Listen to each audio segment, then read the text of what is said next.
lagi sempet-sempetnya nelpon orang rumah, belum sempet diangkat, terus udah kepental. Ledakan itu Pipit langsung refleks tutup mata, Pipit langsung jatuhin tas, lari. Polisi itu udah teriak-teriak, "Mbak bangun mbak, lari mbak, lari."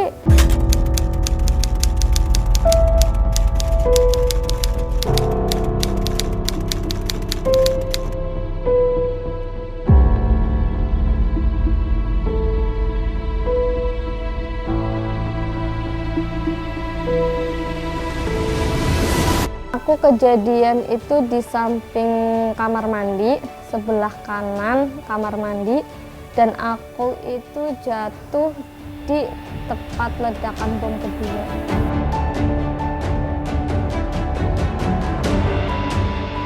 Gak bisa bayangin, maksudnya kalau misalnya Pipit nggak ada yang nolong, selang 5 menit Pipit udah dibawa perjalanan ke rumah sakit, bom kedua meledak. Pulang kuliah, karena waktu itu pas kebetulan dosen itu yang kedua nggak masuk, jadi Pipit sama teman Pipit yang namanya Mbak Jihan itu langsung memutuskan untuk pulang. Tapi pada saat itu teman-teman banyak yang ngajakin buat, "Ayo Pit, nongkrong aja dulu."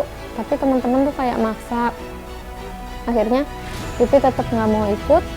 Setelah itu Pipit sama Mbak Jihan itu jalan dari kampus ke terminal.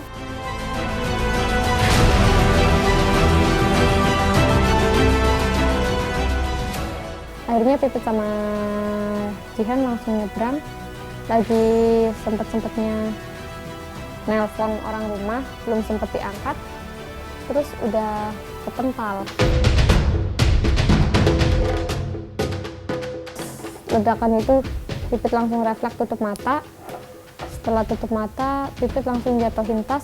Pak polisi itu udah teriak-teriak, "Mbak bangun mbak, lari mbak, lari." Setelah itu Pak polisinya itu akhirnya ngecek kondisi Pipit, ternyata pundak Pipit sininya udah mulai keluar darah. Terus polisi itu teriak ke teman-temannya, "Ini korban, pundaknya udah mulai luka," kayak gitu. Terus akhirnya Pipit diangkat ke angkot. Terus pas dipaksain nengok ke kanan, itu di bawah kursi mobil itu udah darah Pipit semua, udah mulai mengalir. Terus di situ pikiran Pipit udah, ya kalau memang Allah itu mau ngambil umur Pipit ikhlas, tapi Pipit minta Allah itu jagain Mami. Terus karena Pipit kan anak satu-satunya, terus Pipit juga selalu kayak kepikiran, kalau aku nanti nggak ada, Ami sama siapa.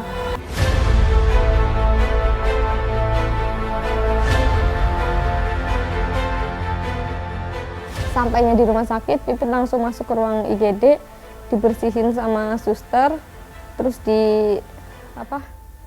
ditemplok kain kasa gitu, tapi ternyata nggak menutup darahnya karena dagingnya itu kayak hancur gitu.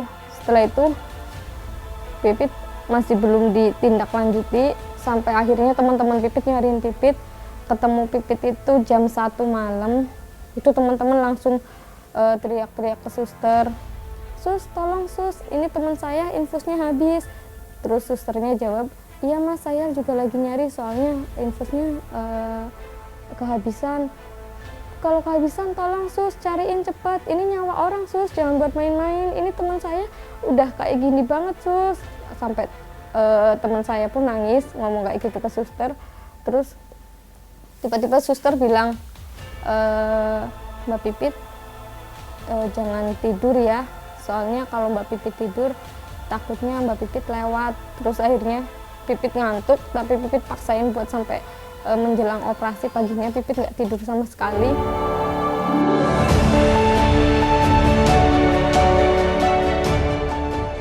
Terus setelah itu Pipit nunggu di ruangan operasi, karena alhamdulillah teman-teman tadinya takut buat nandatanganin surat persetujuan, karena kan takutnya Pipit kenapa-napa, nanti mereka yang ini bertanggung jawab. Akhirnya teman-teman bismillah, daripada nanti Pipit tambah sakit, akhirnya teman-teman mau tanda tangan dari anak-anak BEM yang jagain Pipit. Pas sadar itu Pipit belum tahu lukanya seperti apa, yang pasti udah dibalut sama perban gitu. Jadi Pipit pikirannya oh palingan habis ini sembuh ya, kayak luka-luka biasa, sembuh juga udahlah gitu.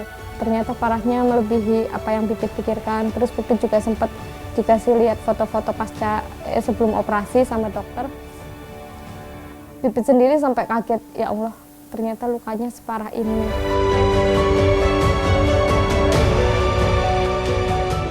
Lukanya itu dalam kayak gerong gitu, karena dagingnya langsung pecah kayak gini. Terus tulangnya ada yang retak sama ada yang patah. Sakit, ngilu, nggak bisa digerakin, jadi bengkak di sininya. Karena bener-bener nggak bisa gerak. Sekarang cuma bisa seperti ini karena pundak kanannya kata dokter sarafnya tidak diketemukan, jadi udah nggak bisa seperti ini sama gini, kayak gini, tapi kayak gini masih bisa, kayak gini masih bisa.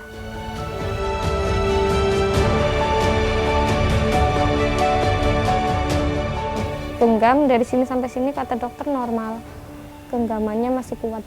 Kalau pakai baju Pipit mulai dari tangan kanan dulu, terus kepala, baru tangan kiri. Dulu sebelum Pipit kejadian tuh kayak sering merasa, Masya Allah ya, mereka yang hanya punya kaki, tapi mereka bisa melakukan aktivitasnya seperti layaknya orang normal. Tapi masa aku kayak gini aja nyerah. Akhirnya tiba-tiba pas lagi duduk, terus tangan itu tahu-tahu kayak gini nyampe ke atas, tapi tangan ini ditumpu sama kaki kayak gini, terus kayak gini, terus alhamdulillah ternyata nyampe. Akhirnya Pipit berpikiran kayak itu sesuatu hal yang maksudnya amazing buat diri Pipit sendiri. Ya Allah, alhamdulillah akhirnya bisa melakukan kuncir tengah kayak pas zaman-zaman tangan Pipit masih bisa diangkat seperti ini.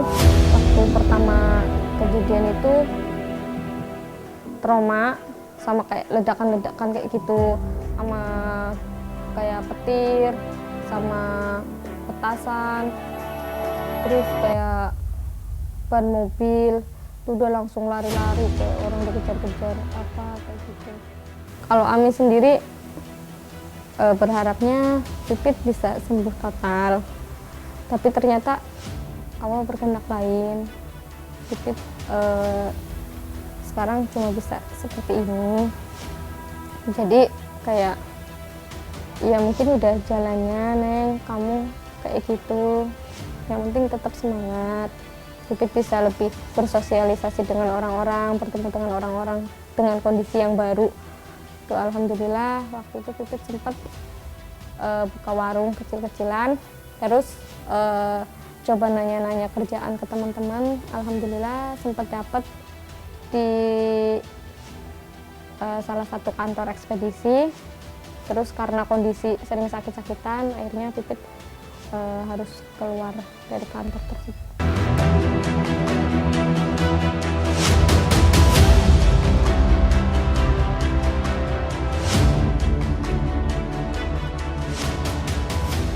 Sama suami itu udah lama, 2012 ketemu, dia minta ketemu, tapi aku kan orangnya takut ya. Aku nunggu Ami ada di rumah, jadi kamu kalau mau main ini aja, nunggu mama aku pulang dari Jakarta kerja. Oh ya udah, jadi pas Ami dari Jakarta dia main, tapi nggak lama soalnya dia langsung berangkat kerja ke Jakarta juga. Sampai akhirnya kejadian itu aku sama dia udah berapa ya, sekitar 6 tahun. Terus kejadian yang nggak pernah disangka-sangka ya, maksudnya nggak pernah kepikiran, maksudnya bisa kok akhirnya jadi kayak gini. Itu dia juga kaget, sempat juga bilang udahlah, maksudnya cari yang lain, cuman dia tetap bertahan. Dan tepat 2019 tanggal 11 Februari 2020 tanggal 11 Februari alhamdulillah menikah.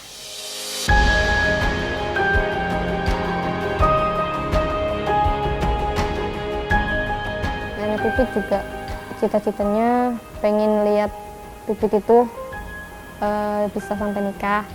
Alhamdulillah Pipit nikah, 4 bulan Pipit nikah, nenek meninggal.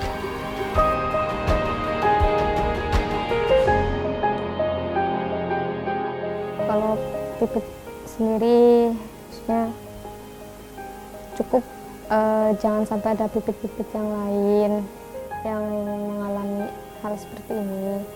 Terus jangan ada aksi-aksi kekerasan lagi yang mengakibatkan orang lain itu yang tidak berdosa atau tidak bersalah dan atau yang tidak tahu apa-apa, dia menanggung sesuatu yang seharusnya tidak dia tanggung. Seharusnya dia terpaksa harus menjadi disabilitas. Semoga nggak ada aksi-aksi kekerasan lagi setelah itu.